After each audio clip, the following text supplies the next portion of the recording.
In 2007, Konami released a game for mobile, back before smartphones became common. This will be the first of 3 entries into the Silent Hill franchise. Being made for the mobile games of the 2000s meant that they were a product of their time, meaning that they were limited in all aspects. Even so, they are officially published games by Konami, so I think it's worth talking about them. Let's check each aspect that makes these games, starting with the story. 30 years ago in Silent Hill, an arsonist lit a mansion on fire.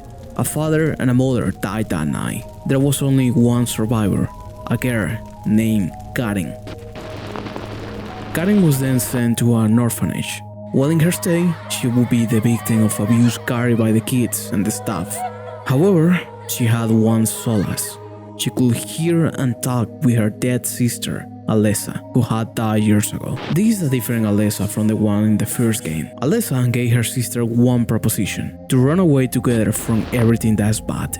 But in order to go together, Alessa will need to be more than a ghost. For this to happen, they must perform a sinister ritual that will bring her back to life. Karen wasn't so positive about this idea, but her sister had a more corrupting influence than she had realized. One night, either through some mental manipulation or by taking directly over her body, Karen, or at least her body, does the ritual. She goes to each child's room and stabs them on their sleep.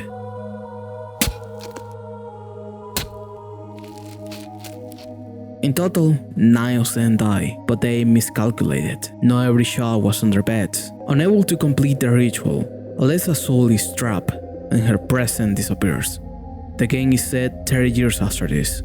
2 of the surviving children, Moon and Ben, come back to the abandoned orphanage, driven by a force they can't explain. Karen is also here, but without no memories of what happened, surprised to find out about the massacre. I will be straight, the story of this game is very lacking. His biggest fault is the lack of dialogue. There is just so much you can cram in games that take half an hour, and this is worsened by the fact that you change perspective between 3 characters. What about the music?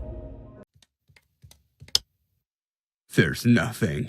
There is no music in this game. Throughout the whole game, you play in silence. I was not expecting Akira Yamaoka to compose this, but I was expecting something. How about the gameplay?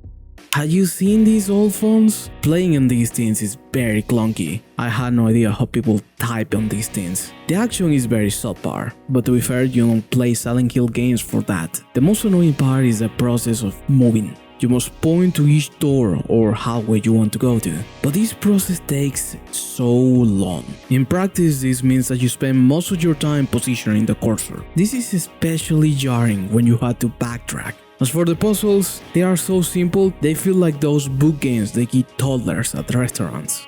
Alright, no music, lackluster story, annoying gameplay. What's missing? The art, or the graphics of the game.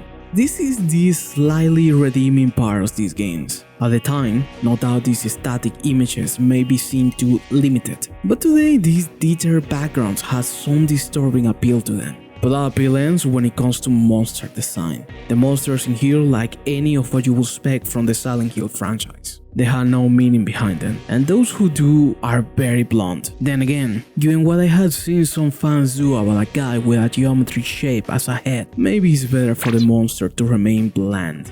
Okay, so what is the judgment on this? These games are merely a curiosity on the franchise. They are too bland to merit playing them. After having played them, I feel nothing.